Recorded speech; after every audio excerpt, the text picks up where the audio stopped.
வசதியான பிள்ளைகள் படிக்கிற நகர்ப்புற பள்ளிக்கூடங்கள் இருக்கு. அந்த வாய்ப்பு வசதி நம்ம ஊர்ல கிடைக்கணும். இதுவரை 123 அரசு பள்ளிகளுக்கு இதுவரைக்கும் மொத்தமா நம்ம அதை செஞ்சிருக்கோம். இந்த முறை அந்த திட்டம் கல்லூரிகளுக்கும் விரிவுபடுத்தப்பட்டு கிட்டத்தட்ட போன ஆண்டு இந்த ஆண்டு நிதி ஒதுக்கீடு முடிஞ்சிருச்சு. கிட்டத்தட்ட ஒரு 24 கல்லூரிகளுக்கு 24 ஸ்மார்ட் கிளாஸ் கல்லூரிகள் வகுப்பறைகளுக்கு நம்ம போட்டிருக்கோம். இதோட நேற்று வந்து பள்ளிக்கல்வி உயர்கல்வித்துறை அமைச்சர் அவர்களை சந்திச்சு ஒரு முக்கியமான கோரிக்கை வச்சிருக்கோம். ஒன்று நம்ம கிருஷ்ணாயபுரம், அரவக்குறிச்சி, வேடசந்தூர், மணப்பாறை கலை அறிவியல் கல்லூரிகளை முதலமைச்சர் அவர்கள் கொடுத்துருக்காங்க. அந்த கல்லூரிகளில் வந்து ஒரு முக்கியமான படிப்புகள் சிலது ஆர்டிஃபிஷியல் இன்டெலிஜென்ஸு, ஐடி,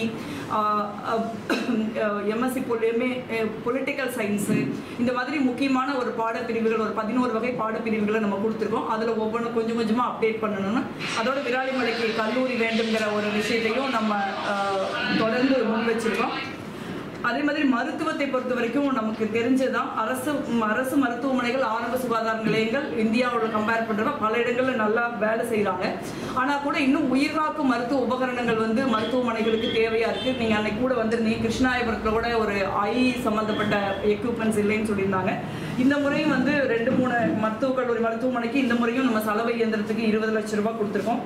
மண்மங்கலம் மருத்துவமனைக்கு 1,40,000 ரூபாயும், தாந்தோடி மற்றும் புத்தானத்தம் ஆரம்ப சுகாதார நிலையங்களுக்கு 19 லட்சம் ரூபாயும் நம்ம நிதி ஒதுக்கீடு செஞ்சிருக்கோம்.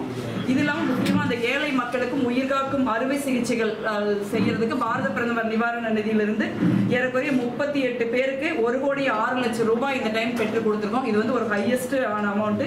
இது இல்லாமல் தமிழ்நாடு காங்கிரஸ் கமிட்டி அறக்கட்டளையிலையும் கல்வி மருத்துவத்திற்காக ஒரு 7 லட்சம் ரூபாய் நிதி ஒதுக்கீடு நம்ம பெற்றிருக்கிறோம். அது இல்லாமல் கொஞ்சம் எம்பி நிதி, அரசாங்கங்கள், மாநில அரசாங்கம், ஒன்றிய அரசாங்கங்கள் அணுகி பெறுகிற நிதியை தவிர இந்த முறை சமூக பொறுப்பு நிதியும் நம்ம கொஞ்சம் ஹெச்சிசிபி கோகோகோலாட்டிலிருந்து கொண்டு வந்திருக்கோம். 3 ஸ்மார்ட் கிளாஸ், ஒரு அங்கன்வாடி புனரமைப்பு, 2 குடிநீர் சுத்திகரிப்பு மையங்கள், 15 பேருக்கு தையல் இயந்திரங்களை அவங்க கொடுத்துருக்காங்க. இந்த குடிநீர் சுத்திகரிப்பு மையங்கள் வந்து நான் 100 நாள் வேலை காட்டுக்கு மக்களை பார்க்க போனப்ப விராலிமலையில் கலான்னு ஒரு அக்கா வந்து சொன்னாங்க, எங்கள் ஊரில் அதிக பேருக்கு கிட்னி பாதிப்பு வருது அப்படின்னு. நாங்கள் தண்ணியை டெஸ்ட் பண்ணி பார்த்தல டிடிஎஸ் அளவு அதிகமாக இருந்தது. அதனால அந்த பகுதிகளில் நம்ம போட்டிருக்கோம். இந்த வருஷம் வந்து சில கோரிக்கைகள் நமக்கு வந்திருக்கு, அதையும் வந்து நம்ம பண்ணணும். அடுத்து வந்து ரயில்வே பொறுத்த வரைக்கும் வந்து நம்ம கிட்டத்தட்ட 60 கோரிக்கைகளை நம்ம முன் வச்சிருக்கோம். எந்தெந்த கோரிக்கைகள்னு பாருங்க. இந்த ஓராண்டுல ஒன்றிய அமைச்சர்கள் வந்து 12 பேரையும், ஒன்றிய அரசின் உயர் அதிகாரிகள் வந்து 5 பேரையும் சந்திச்சு ஏறக்குறைய 96 கோரிக்கைகளை நம்ம வச்சிருக்கோம் இந்த ஒரு வருஷத்துல. அந்த 96 கோரிக்கைகள் 29 கோரிக்கைகள் ஏற்கப்பட்டிருக்கு. அதுல ரயில் சேவை மேம்பாலங்களுக்கான 13 கோரிக்கைகள் ஏற்கப்பட்டிருக்கு. தேசிய நெடுஞ்சாலைகள் மேம்பாலங்களுக்கு 10 கோரிக்கைகள் ஏற்கப்பட்டிருக்கு. கரூரில் விமான நிலையம்ங்கிற கோரிக்கை ஏற்கப்பட்டிருக்கிறது. மாநில அரசாங்கம் வந்து நிலம் கொடுக்கணும் அப்படிங்கிற ஒரு கோரிக்கையை தொடர்ச்சியா 2 விமானத்துறை அமைச்சர்களும் வச்சிருக்காங்க. கரூர்ல இஎஸ்ஐ மருத்துவமனை கோரிக்கை ஏற்கப்பட்டிருக்கு. 30 பெட் ஹாஸ்பிட்டல் சாங்ஷன் பண்ணிட்டாங்க. அது 100 பெட் ஹாஸ்பிட்டலா மாத்தணும் திருப்பி ஒரு கோரிக்கை நம்ம வச்சிருக்கோம். அது ஏற்கப்படும் சொல்லியிருக்காங்க. அதே போல ஆயுர்வேதம், யோகா, இயற்கை மருத்துவம், யுனானி சித்த மருத்துவம், ஹோமியோபதி உள்ளடக்கிய ஆயுஷ் மருத்துவமனை 50 பெட் மணப்பாறைக்கு நம்ம கேட்டிருக்கோம். அதுக்கும் ஒப்புதல் சொல்லியிருக்காங்க. அதே மாதிரி அயலூர், கோம்பை, கண்ணூத்து, நம்ம கோட்டக்கரை, சேவாப்பூர், பெரிய திருமங்கலம், கோவிலூர் இந்த பகுதிகளில் அலைபேசி கோபுரங்களும் இல்லை சேவையை மேம்படுத்த கேட்டிருக்கோம். குறிப்பா கண்ணூத்து, கோட்டக்கரை எல்லாம் பார்த்தீங்கன்னா நம்ம கடவுர் இதெல்லாம் வந்து அயலூர் இதுலலாம் வந்து 75 வருஷமா சர்வீஸே கிடையாது. ஃபோனே இல்லாமல் தான் அவங்க இருந்திருக்காங்க. நமக்கு வந்து அயலூர், கோம்பை, கோட்டக்கரை பொறுத்த வரைக்கும் நம்ம இது கண்ணூத்து, கோட்டக்கரை பொறுத்த வரைக்கும் நம்ம செஞ்சிருக்கோம். அயலூர் வந்து இந்த முறை கொடுக்கப்படும் சொல்லியிருக்காங்க. மாற்றுத்திறனாளிகள் மற்றும் முதியோர்களுக்கு உதவி உபகரணங்கள் வழங்கும் முகாம்களை எப்போவுமே அலின்கோ முகாமை தமிழ்நாட்டிலேயே ஜெயிச்சுடி நம்ம தான் முதல்ல நடத்துகிறோம். இந்த முறையும் நம்ம தான் முதல்ல நடத்தியிருக்கோம். 17 கேம்ப் நடத்தணும். அதில் 4 கேம்ப் நடத்தி முடிச்சிருக்கு. அதே மாதிரி மணப்பாறை காவிரி கூட்டு குடிநீர் திட்டத்திற்கு ஒரு ஒன்றிய அரசின் நிதி வந்து பங்குத்தொகை இல்லாமல் இருந்தது. தமிழ்நாட்டு முதலமைச்சர் அவர்கள், குடிநீர் வழங்கல் துறை அமைச்சர் அவர்கள் நம்மளுடைய கோரிக்கையை ஏற்று அதுக்கு வந்து 1200 கோடி ரூபாய் நிதி ஒதுக்கீடு செஞ்சிருந்தாங்க. அதற்கு ஒன்றிய அரசின் பங்குத்தொகை நிலுவையில் இருந்ததுனால திட்டம் வந்து தள்ளிக்கிட்டே போச்சு. அந்த பங்குத்தொகையை இப்போ நம்ம பெற்றுக் கொடுத்திருக்கிறோம். அதே போல கரூர்ல ஸ்மார்ட் சிட்டி திட்டம் வந்து அவுட்ரைட்டா வந்து கொடுக்க முடியாது அப்படின்னு ஒரு பதில எனக்கு கொடுத்துருக்காங்க நகர்ப்புற வளர்ச்சித்துறை அமைச்சகத்திலிருந்து.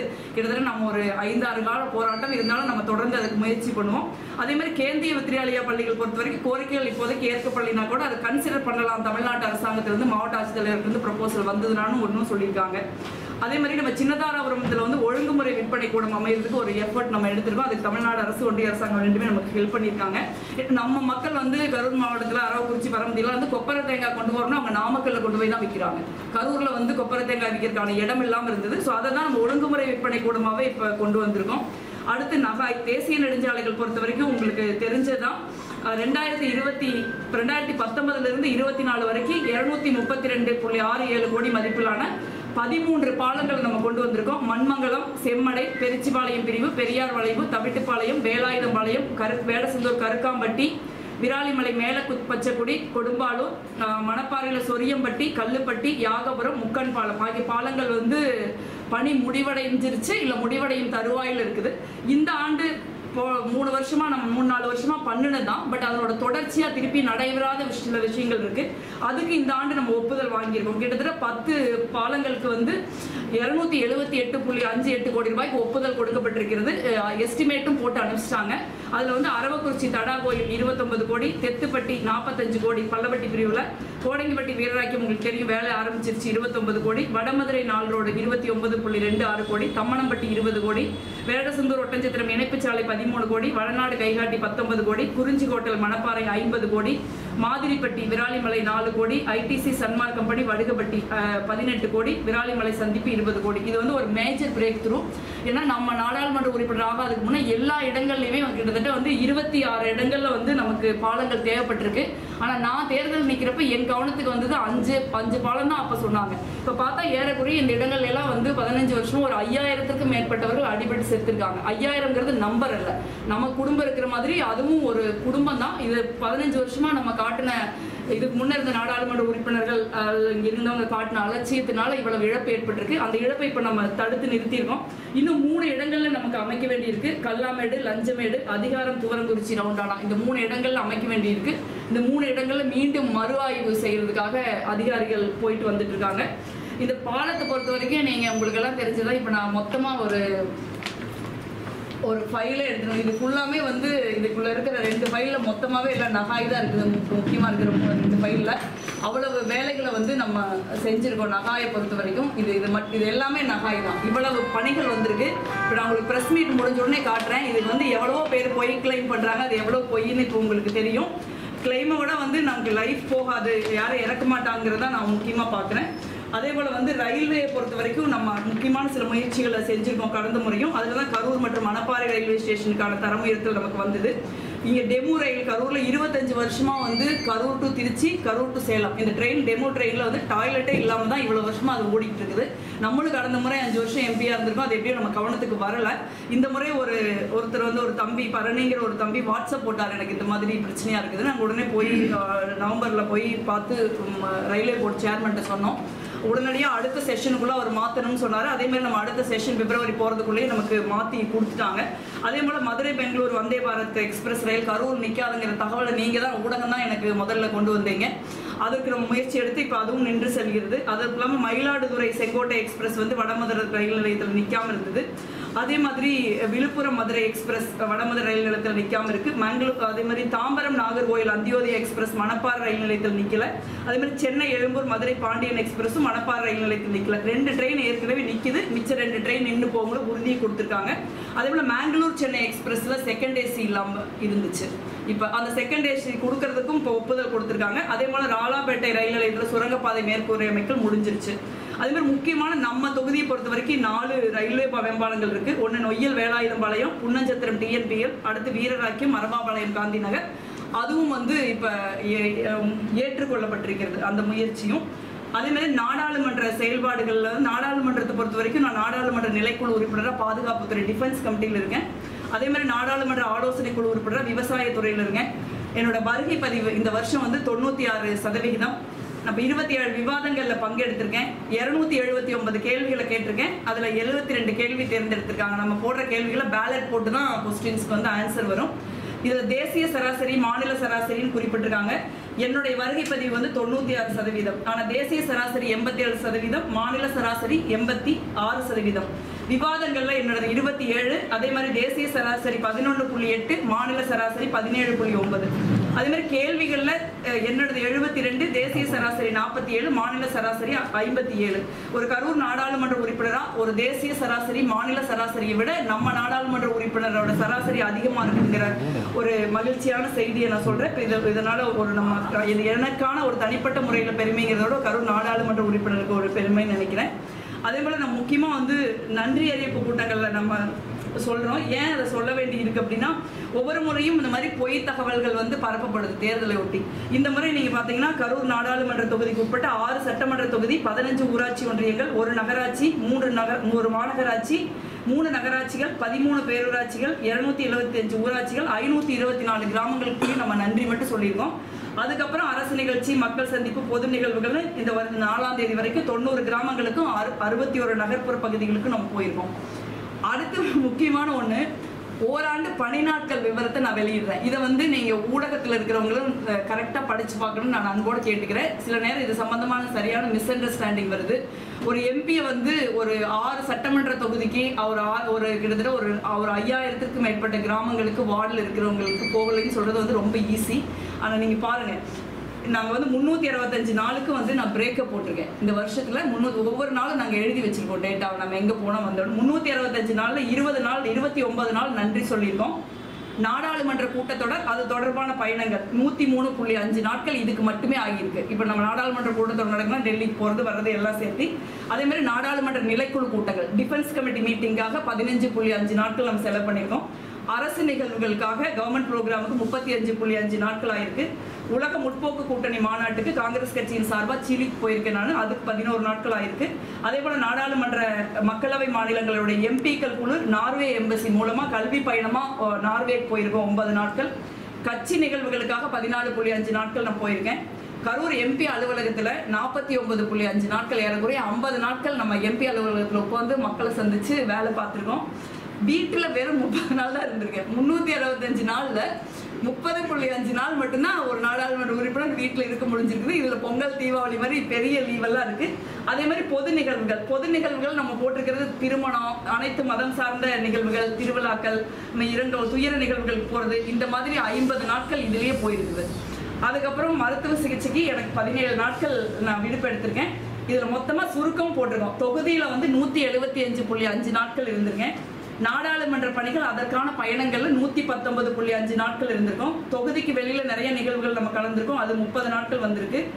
அலுவல் சார்ந்த வெளிநாட்டு பயணங்கள் நம்ம முன்னே சொன்ன 20 நாட்கள் வந்திருக்குது. மருத்துவ விடுப்பு 17 நாட்கள், மொத்தம் 365 நாட்கள். ஒரு எம்பி இதுக்கு மேல ஒரு நாடாளுமன்ற உறுப்பினர் எப்படி வேலை செய்ய முடியும் நீங்க பாருங்க. கரூர்ல எத்தனையோ நாடாளுமன்ற உறுப்பினர்கள் 15 வருஷமெல்லாம் இருந்திருக்காங்க அதிமுகல இருந்து. அவங்க யாராவது இந்த மாதிரி ஒரு ரிப்போர்ட்டை இப்ப வெளியிட்டா கூட ஒன்றும் பிரச்சனை இல்லை, வெளியிட முடியுமான்னு யோசிச்சு பாருங்க. ஒரு எம்பி இப்படி வேலை செஞ்சா மட்டும்தான் இப்படி ஒரு புத்தகத்தை வந்து நான் பண்ணியிருக்கேன்னு சொல்லி ப்ரொடியூஸ் பண்ண முடியும். இல்லாட்டி மிக நிச்சயமா ப்ரொடியூஸ் பண்ண முடியாது. அந்த அளவுக்கு ஒரு சிறப்பான பணிகளை வந்து நம்ம செஞ்சிருக்கோம். அதே மாதிரி அலிம்கோ மாற்றுத்திறனாளிகளை பொறுத்த வரைக்கும் அலிம்கோ கேம்ப்ல இருந்து இந்த டைம் வந்து ஒரு 17 முகாம்களை நம்ம பண்ணி ஒரு பேப்பர் தான் நான் மொத்தமா சொல்லலாம். இது அக்ரிகல்ச்சர் மார்க்கெட்டிங் சொசைட்டி, இது வந்து மணப்பாறைக்கு அந்த மின்சார விநியோகத்தை நம்ம சரி பண்ணினது. இது வந்து ஜல்சக்தி மினிஸ்ட்ரி நம்ம அப்ரோச் பண்ணி அந்த காவேரி ட்ரிங்கிங் வாட்டருக்காக இவ்வளவு ஒர்க் நம்ம கொடுத்துருக்கோம் 2019 இருந்து. இதுதான் அந்த கிரேட் கரூர் விமான நிலையம் பேப்பர்ஸ். இது வந்து ராம்மோகன் நாயுடு இப்ப இருக்கிற மினிஸ்டர் வந்து 23 ஆகஸ்ட் 2024 எனக்கு பதில் கொடுத்துருக்காப்படி. அதுக்கு முன்ன இருந்த மினிஸ்டர் ஜோதிராதித்ய சிந்தியாவும் 2023 டிசம்பர் 2021 பதில் கொடுத்துருக்காங்க. ஸோ இது அதற்கான பேப்பர்ஸ்.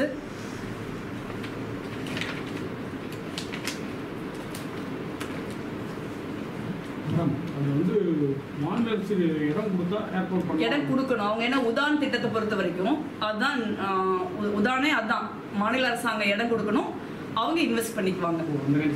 அப்படிதான் இப்ப நிறையவே 50-50 பார்ட்னர்ஷிப் தான். இப்ப ட்ரிங்கிங் வாட்டருக்கு பாத்தீங்கன்னா நம்ம 60 அவங்க 40.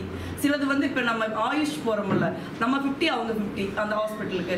ஸோ இப்ப எல்லாமே வந்து அப்படிதான் இருக்கு. ஏன்னா அதுதான் நியாயம் கூட. ஏன்னா ஜிஎஸ்டி ஃபுல்லா அவங்க எடுத்துட்டு போயிடுறாங்க. முன்ன மாதிரி ஜிஎஸ்டியோ என்ன வரியோ முழுக்க தமிழ்நாடு அரசாங்கத்துக்கு வர்றது இல்லை. இல்ல பெரும்பகுதி வரியை அவங்க எடுத்துட்டு போறப்ப நிச்சயமா 80-20 பண்ணக்கூடிய சூழல் தான் இன்னைக்கு வரி விதிப்பு வந்து இருக்குது. அதுதான் நமக்கு கரெக்ட்.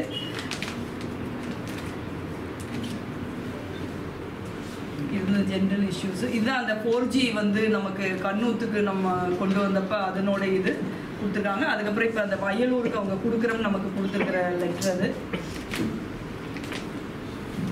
இது வந்து ஸ்மார்ட் சிட்டி இல்லைன்னு வந்த லெட்ரு. நமக்கு ஸ்மார்ட் சிட்டி கொடுக்க முடியாதுங்கிற மாதிரி ஒரு பதில் அவங்க கொடுத்துருக்காங்க. காரணம் அதான் நீங்கள் முடிஞ்சிருச்சு ஸ்மார்ட் சிட்டி ப்ராசஸ்ஸு அப்படின்னு சொல்லியிருக்காங்க. நாங்கள் தானே உங்களுக்கு அப்லோட் பண்ணுறேன். இல்லை அது என்னன்னா, Karur Smart City was not part of the initial list of cities recommended by the Government of Tamil Nadu. As Government of India has extended the mission period up to 31 March 2025 for completion of all project கொடுத்துருக்காங்க. இது வந்து இது எக்ஸாக்டான பதில் இல்லை. But அவங்க என்ன சொல்கிறாங்கன்னா நம்மகிட்ட இப்போ வந்து நம்மளுடைய நகராட்சி வந்து அப்போ இருந்த நகராட்சி 3 இருந்திருக்கு. தாந்தோணி, இராம் கரூர், கரூர்னு. இப்போ இவங்க பாப்புலேஷன் டேட்டா எடுக்கிறப்ப கரூர் நகராட்சின்னு மட்டும் எடுத்துக்கிட்டாங்க. ஸோ அப்போ பாப்புலேஷன் டேட்டாவில் நம்ம கீழே போய் அந்த ஸ்மார்ட் சிட்டி மிஷன் நம்ம ஃபில் பண்ணல. பட் அதுக்கப்புறம் உடனே அதை கண்டுபிடிச்சி நம்ம போய் ரெப்ரசென்ட் பண்ணோம். அதுக்கப்புறம் கொஞ்சம் எக்ஸ்டெண்ட் பண்ணாங்க. அப்போ நம்ம ஃபைட் பண்ணப்போ அவங்க நம்ம கொடுத்துருக்க முடியும். ஆனால் அப்பவும் கொடுக்கல. இப்போ வந்து ஸ்மார்ட் சிட்டி மிஷன் முடிஞ்சிருச்சு அப்படின்னு சொல்கிறாங்க. கேந்திர வித்யாலயாவுக்கு நீங்கள் தமிழ்நாடு கவர்மெண்ட்லேருந்து ப்ரொபோசல் அனுப்பணும், ஆனால் இப்போ நாங்கள் கொடுக்கலைங்கிற மாதிரி ஒரு ரிப்ளை வந்திருக்குது. இது வந்து அந்த தாதம்பாளையம் இது நம்ம முன்னே பண்ணினது தான். அவங்க வந்து பிரின்சிபல் செக்ரட்டரிக்கு லெட்டர் வச்சிருக்காங்க முன்னே. இது ரொம்ப நாள் முன்னே நடந்துச்சு 2019. லேக்கை வந்து நீங்கள் வந்து பண்ணுறது இல்லை, அதை மராமத்து பண்ணுறதுல எங்களுக்கு வந்து எந்த ஆட்சேபனையும் இல்லை அப்படின்னு ஃபாரஸ்ட் டிபார்ட்மெண்ட்லேருந்து வச்சிருக்காங்க லெட்டர். இது ரொம்ப நாளமாக நம்ம ஃபாலோ பண்ணிட்டும் இருக்கோம். இது கேம்ப்ஸு. மேடம் கேந்திர கரூர் வருமா? அதான் முயற்சி பண்ணலாம். இப்போ என்ன சொல்கிறாங்கன்னா, இப்போ நான் திருப்பி போய் அமைச்சரை பார்த்தேன். பார்க்குறப்ப நீங்கள் மாவட்ட ஆட்சித்தலைவர்கள்ட்ட இருந்து ஒரு ப்ரப்போசல் வச்சு தமிழ்நாடு அரசாங்கத்தின் மூலமாக எங்களுக்கு வாங்க, நாங்கள் முயற்சி பண்ணுறோம் அப்படின்னு சொல்கிறாங்க. பட் ஆனால் கான்கிரீட்டாக நாங்கள் பண்ணுவோம் அப்படிங்கிற ஒரு மொத்தத்துக்குலாம் எழுதி கொடுக்குறாங்கல்ல, அந்த மாதிரி ஒரு சூழல் இல்லை. அதேமாதிரி இஎஸ்ஐ டிஸ்பென்சரிக்கு வந்து நமக்கு கரூர் பொறுத்த வரைக்கும் அந்த 30 பெட்டு கொடுத்துட்டாங்க. சில நேரத்தில் மாநில அரசு வந்து கேந்திர வித்யாலயா நம்ம பள்ளியில் விரும்புறதில்ல. இல்லை, மாநில அரசாங்கம் வந்து கேந்திர வித்யாலயா பள்ளியை ஒன்றும் சொல்கிறது இல்லை. பட் அவங்க வந்து இல்லை கேந்திர வித்யாலயா இருக்குது. ஏன்னா கேந்திர வித்யாலயாவே மாநில அரசாங்கம் ஏன் சொல்கிறது இல்லைன்னா, நீங்கள் வந்து வேறு மாநிலத்தை சேர்ந்தவர்கள் நம்ம மாநிலத்தில் வேலை செய்கிறப்ப, இல்லை ஒரு மாவட்டத்திலேருந்து ஒரு மாவட்டத்தில் ஒன்றிய அரசாங்கத்தினுடைய பணியாளர்கள் அலுவலர்கள் மாறுறப்ப அது மாறித்தான் ஆகணும். அப்போ அதுக்கான ஒரு பள்ளிக்கூடம் வேணுங்கிறது தான் கேந்திர வித்யாலயா, அதனோட அடிப்படையில் தான் இருக்குது. பட் அந்த நாம்ஸை தாண்டி நம்ம எல்லாரும் அதில் சீட்டு கேட்குறோம். இது வந்து நமக்கு வந்து இந்த லெட்டர் 2022 கொடுத்துட்டாங்க. 30 பெட்டட் ஹாஸ்பிட்டல் சொல்லிட்டு நம்ம இடம் கொடுக்கணும். நான் சீஃப் செக்ரட்டரி, கலெக்டர் எல்லாருக்குமே சொல்லியிருக்கேன், கரூர் நீங்கள் இடம் கொடுக்கணும் அப்படின்னு சொல்லிட்டு. இப்போ வந்து நமக்கு வந்து 34,000 ஏறக்குறைய ஃபியூச்சர்லாம் சேர்த்து ஒரு 64,000 பேர் இஎஸ்ஐக்கு வந்துடுறாங்க. இப்போ இத்தனை தொழிலாளர்கள் இருக்கிற நம்ம ஊரில் நீங்கள் இஎஸ்ஐ டிஸ்பென்சரி தான் நம்ம வச்சுருக்கோம். நம்ம ஹாஸ்பிட்டலுக்கு போகணும்னா ஒன்று நம்ம திருச்சி போகணும், இல்லைன்னா சேலம் போகணும். ஸோ இதுக்கும் வந்து தமிழ்நாடு அரசாங்கம் இடம் கொடுக்க வேண்டியிருக்கு. இவங்க இடம் கொடுத்தாங்கன்னா பணி துவங்குற இடத்துல தான் வந்து இதுவும் இருக்கு. பழைய மருத்துவமனை எடுத்துக்கலாங்க. இஎஸ்ஐ மருத்துவமனையே தான். பழைய மருத்துவமனை இல்ல, அவங்க வந்து என்ஓசி தான் கொடுக்குறாங்க. என்ஓசி நீங்க வேலை செஞ்சுக்கங்க, வேலை செய்யறதுக்கு நாங்க என்ஓசி கொடுக்குறோம். மராமத்துனா அப்புறம் தண்ணி தேங்க முடியல, அதுக்கு தானே நம்ம பண்றோம். ஆனா எழுதி கொடுக்குறோம்னு அவங்க எந்த இடத்துலயும் நமக்கு வந்து சொல்லல. அதே மாதிரி இந்த இது நம்ம போய் லாஸ்ட் டைம் நம்ம ஸ்மார்ட் சிட்டி கேட்டதுக்கு இப்படி போட்டிருக்காங்க, was not eligible for inclusion in this mission. However, Karur town of Tamil Nadu may be covered in the proposed scheme of Jal Jeevan Mission Urban. அது நம்ம கொடுத்துருக்காங்க. அதுலேயும் நம்மளுடைய முயற்சி இருக்குது. ஜல் ஜீவன் மிஷன் அர்பன்லையும். பாலங்களை பொறுத்த வரைக்கும் நீங்கள் இது எல்லாமே பாலம் பேப்பர் தான். அந்த பாலம் வந்து நீங்கள் அவங்கெல்லாம் கிளைம் பண்ணுற மாதிரி வரல. இது எல்லாமே வந்து பாலம் பேப்பர் தான். இது வந்து இதெல்லாம் மினிஸ்டர் எழுதின ரிப்ளையே நான் வச்சுருக்கேன். இது வந்து 2021 ரிப்ளை. இது வந்து டிஎன்பிஎல் அந்த பேப்பர் லிமிடெட் பில்டிங் சப்வேல அந்த நஞ்சைப்புகழூர் பஞ்சாயத்து அதனோட பிரிட்ஜு அதனோட லெட்ரு. இது உங்களுக்கு எல்லாமே அப்லோட் பண்ணுறேன். இது வந்து செப்டம்பர் 2021 வச்சுருக்கோம். அதே மாதிரி 1/6/2020 தான் வந்து மண்மங்கலத்துக்கு அவங்க வந்து பேசவே ஆரம்பிக்கிறாங்க. நீங்கள் நினைக்கிற மாதிரி என்ன சொல்கிறாங்கன்னு பாருங்கள், எவ்வளோ தூரம் ஏடிஎம்கே போய் சொல்கிறாங்கிறதுக்கு ஒரு எக்ஸாம்பிள். என்னோட லெட்டருக்கு மினிஸ்டர் பதில் வைக்கிறாரு 1/6/2020. என்னென்னு பதில் வைக்கிறான்னு பாருங்கள். Further, grade separators at 3 locations, namely Manmangalam, Kodangipatti and Veerarakyam are also required, though these 3 locations are not identified as block spots. 2020 இங்கே பாலம் கட்ட வேண்டியதில்லை அப்படிங்கிறது தான் ஒன்றிய அரசாங்கத்தினுடைய நிலைப்பாடு. அது வந்து நான் 2019 எடுத்த முயற்சிக்கு அவங்க பதிலே வந்து 2020 நாங்கள் கட்ட மாட்டோம், இதுக்கு வந்து நாங்கள் வந்து அந்த கிரேட் செப்பரேட்டர்ஸ் 3 லொக்கேஷன்ஸை வைக்கிறோம், அதுக்கு எஸ்டிமேட் ப்ரிப்பேர் பண்ணி இது வந்து பிளாக் ஸ்பாட்டே இல்லைன்னு அவங்க சொல்கிறாங்க. அதுக்கப்புறம் நம்ம வந்து பிளாக் ஸ்பாட்னு அதை நிரூபிச்சோம். அதே மாதிரி construction of over bridges as Kodumbalur village near Viralimalai, the site study reveals that grade separator structure is not required at this location. However, the median opening at this location has been upgraded with minor intersection and all safety arrangements have been provided as per the requirement of district administration. அதாவது இதுக்காக great separator வைக்கிறோம்ங்கறாங்க. விராலிமலைக்கு அவங்க great separator கூட வைக்க வேண்டியது இல்லைங்க. அங்கேயும் ஒரு விஜயபாஸ்கர்னு ஒருத்தர் உட்கார்ந்திருக்காரு, இங்கேயும் ஒரு நம்மளுடைய முன்னாள் அமைச்சர் விஜயபாஸ்கர் அவர்கள் இருக்காங்க. ரெண்டு பேருமே வந்து எவ்வளவு பொய்யா வந்து நம்ம கொண்டு வந்த வேலைக்கு கிளைம் பண்றாங்க பாருங்க. இதுக்கப்புறம் 2020ல அவங்க பண்ண முடியாதுன்னு சொன்னதுக்கு அப்புறம் திருப்பியும் நம்ம ஃபர்தரா தொடர்ந்து எல்லா பிடியும் கூட்டிட்டு வந்து ஸ்பாட்டுக்கு நீங்களே பல முறை வந்திருக்கீங்க. எல்லா ப்ராஜெக்ட் டிரைவரையும் கூட்டிட்டு வந்து திருப்பி நகாய் அபிஷியல்ஸை கூட்டிட்டு வந்து கன்வின்ஸ் பண்ணி போலீஸ் டிபார்ட்மெண்ட் இருந்து நம்ம டேட்டா எடுத்து கொடுத்து அங்கே உண்மையிலேயே ஆக்சிடென்ட் நடக்குது அப்படின்னு நம்ம நிரூபிச்சு அதுக்கப்புறம் கொண்டு வந்திருக்கோம். ஆனால் வந்து நீங்கள் 2020லேயே கொடுக்க மாட்டோம்னு சொன்ன ஒரு வேலைக்கு 2019க்கு முன்னே இருந்தவங்க வந்து கிளைம் பண்ணுறது எப்படி சரியாக இருக்கும்? இது எல்லாமே அது சம்மந்தப்பட்ட பேப்பர் தான் நான் அப்லோட் பண்ணுறேன். கோடங்கிப்பட்டி வீரராக்கியம், வடமதுரை, விராலிமலை மணப்பாறை கான்ஸ்டுவன்சிஸ் நம்ம நிதி ஒதுக்கீடு செஞ்சிருக்கோம். அது தொலைத்தொடர்பு நான் உங்களுக்கு ஏற்கனவே சொல்லிட்டேன். வெளிநாட்டு பயணங்கள் சொல்லி முதியோர் நலனை பொறுத்த வரைக்கும் இந்த டைம் நம்ம 2 புதிய முயற்சிகளை ஆரம்பிச்சிருக்கோம். பொதுவாக அலிம்கோல இருந்து வந்து நம்ம மாற்றுத்திறனாளிகள் கேம்ப் தான் நடத்துவோம். இந்த முறை வந்து முதியோர்களுக்கான கேம்ப் நடத்தலாம்னு சொல்லி 22 முகாம்கள் நடத்துவதற்கு சாங்ஷன் ஆகிருக்குது. நமக்கு இந்த மாதம் 3rd வீக்ல இருந்து நடத்தலான் இருக்கோம். அதே மாதிரி ஒரு புதிய நிகழ்ச்சி உங்களுக்கு தெரியும், கரூர் நாடாளுமன்ற அலுவலகத்திலிருந்து தொடங்கியிருக்கோம். சாமிநாதன் ஹெட் பண்ற அப்படி அது வந்து கிட்டத்தட்ட ஒவ்வொரு பிளாக்கா போய் அரவிந்த் கண் மருத்துவமனை மாவட்ட பார்வை இழப்பு தடுப்பு சங்கத்தோட சேர்ந்து நம்ம முகாம்கள் நடத்துறோம். அந்த முகாம்கள்ல பாத்தீங்கன்னா 139 நபர்களுக்கு இதுவரைக்கும் கண் பரிசோதனை செஞ்சிருக்கு, கண்ணாடி போட்டிருக்கோம்.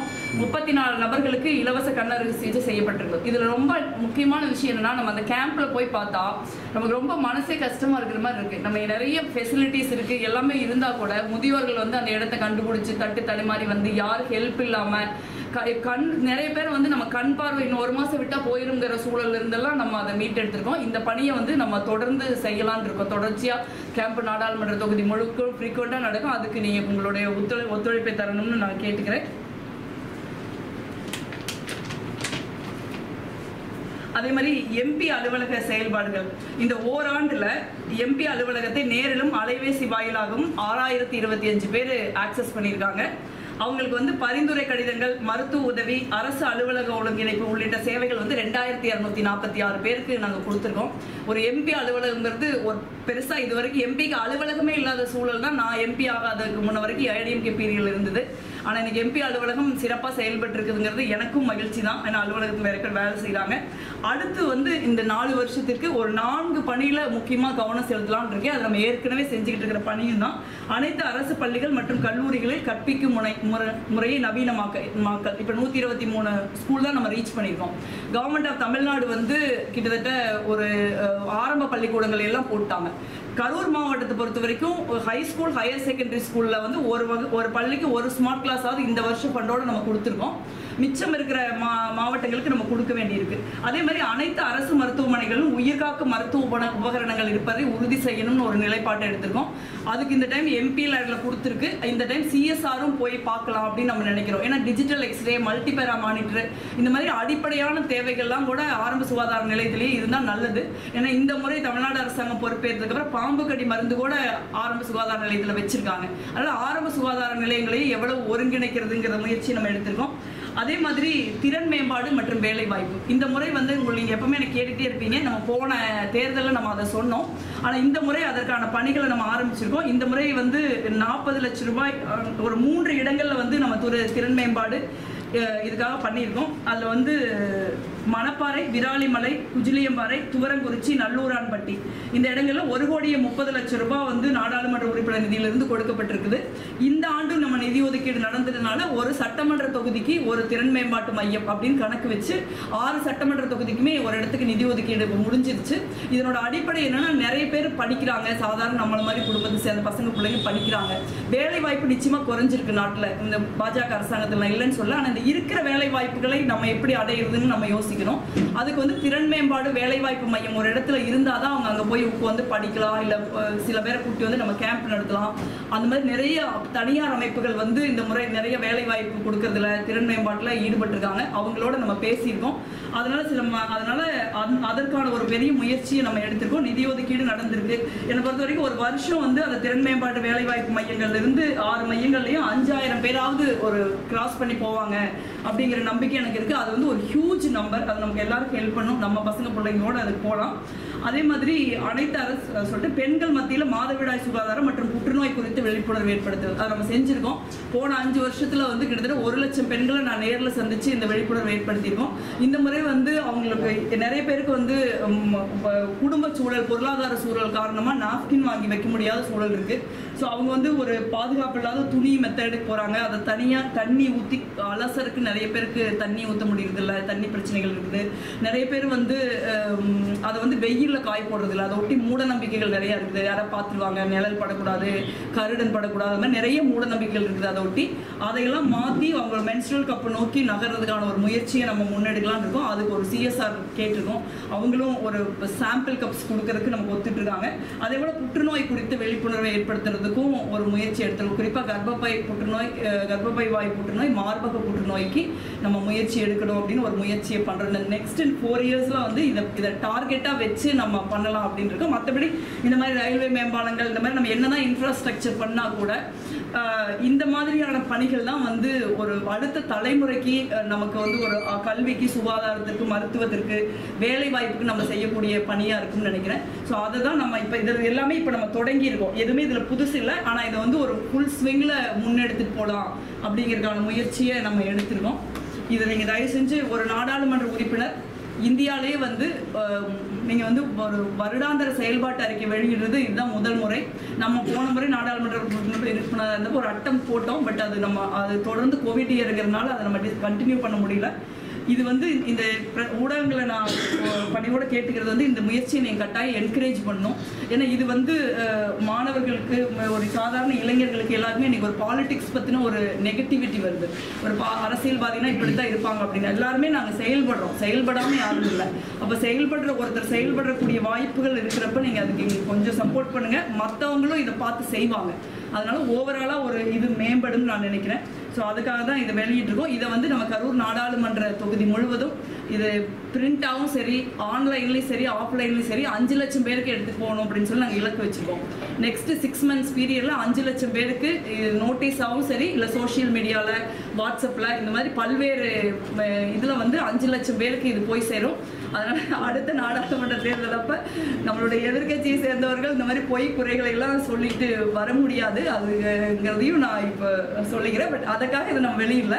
இது வந்து ஒரு அக்கௌண்டபிலிட்டி இருக்கணும். ஒரு நாடாளுமன்ற உறுப்பினருக்கு மக்கள் ஓட்டு போடுறாங்க, நீங்களே ஊடகங்கள் பார்க்குறீங்க அப்படின்னா நீங்கள் என்னதான் கூட வந்தால் கூட இந்த மாதிரி ஒரு காம்ப்ரிஹென்சிவாக ஒன்று கொடுத்தா தான் உங்களுக்கு ஊடகங்களுக்குமே என்ன பண்ண முடியும், என்ன பாசிபிலிட்டி இருக்குது செய்யலாம். நீங்கள் கூட உங்களுடைய சஜஷன்ஸை, இஷ்யூஸை ஏதாவது இருந்தால் கொடுக்கலாம். நிறைய ரயில்வே இஷ்யூஸ் எல்லாம் நீங்கள் கவனத்துக்கு கொண்டு வந்தது தான் நம்ம முன்னெடுத்திருக்கோம்.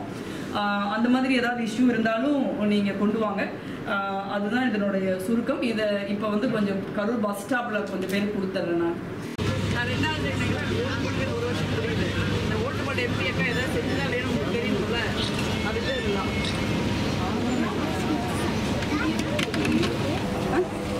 திருமணம் என்னது இது?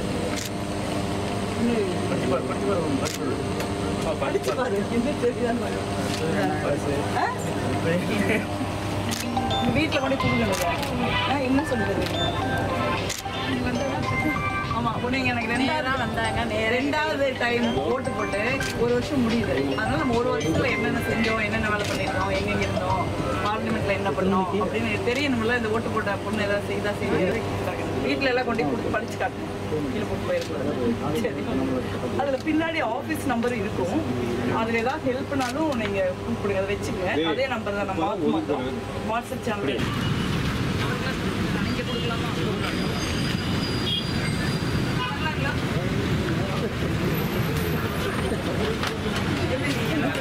இந்த 2வது நீங்கள் ஓட்டு போட்டு 1 வருஷம் முடியுது. அதில் 1 வருஷத்தோட ரிப்போர்ட் கார்டு படிச்சு பாருங்க. எம்பி ஏதாவது செஞ்சதை செய்யறது தெரியும்ல. நீங்கள் எந்த ஊர்? என்ன ஊர்? அது அங்கே வந்து வேலை செஞ்ச மருத்துவரா மொத்த ஃபர்ஸ்ட் நம்ம தொகுதியை நிக்கிறீங்களே என்பது விராலிமலை